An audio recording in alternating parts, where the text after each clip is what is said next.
ఈరోజు ఒక కేసు గురించి మాట్లాడుకుందాం.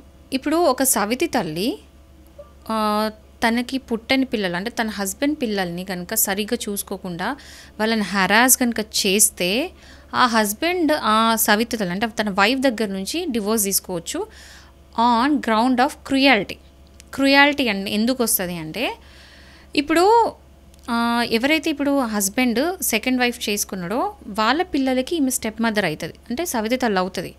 సో ఆ స్టెప్ మదర్ ఒకవేళ పిల్లల్ని సరిగ్గా చూసుకోకపోతే ఎప్పటికప్పుడు ఆ హస్బెండ్ ఒక మెంటల్ టార్చర్లో ఉంటాడు. ఎందుకంటే ఎంతో అంత వాళ్ళ పిల్లలు ఒక సేఫ్ ఎన్వైరన్మెంట్లో లేరు. ఎప్పుడే ఏదైనా జరగవచ్చు, అంటే వాళ్ళు హార్మ్ఫుల్ ఉంది, కొట్టడము తిట్టడము ఏదైనా చేయొచ్చు అనే భయం కాన్స్టెంట్గా ఉన్నప్పుడు అది నథింగ్ బట్ హరాస్మెంట్. అంటే ఆ మనిషికి ఇంకా మనశ్శాంతి లేకుండా చేసినట్టే. సో అది క్రుయాలిటీ అవుతుంది.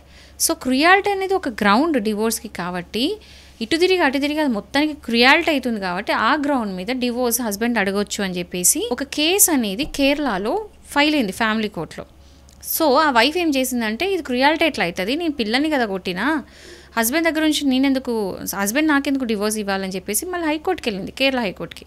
కేరళ హైకోర్టు కూడా సేమ్ అట్లనే జడ్జిమెంట్ యాజ్ ఇట్ ఈజ్ మళ్ళీ ఇచ్చింది. ఏమనంటే ఇదే రీజన్ ఇస్తూ క్రుయాలిటీ. ఎందుకంటే పిల్లల్ని కొట్టడము ఆ తండ్రికి తెలియకుండా హరాస్మెంట్, మెంటలీ సిక్ చేస్తున్నారు. అంటే ఆ పిల్లల్ని కొట్టడం వల్ల ఆయన బాధపడుతున్నాడు, ఒక రకమైన మెంటల్ క్రుయాలిటీ. మళ్ళీ ఆవిడికి ఆ పిల్లల్ని వదిలేసి బయటకు కూడా వెళ్ళలేడు, ఎప్పుడేం చేస్తావు అని చెప్పేసి.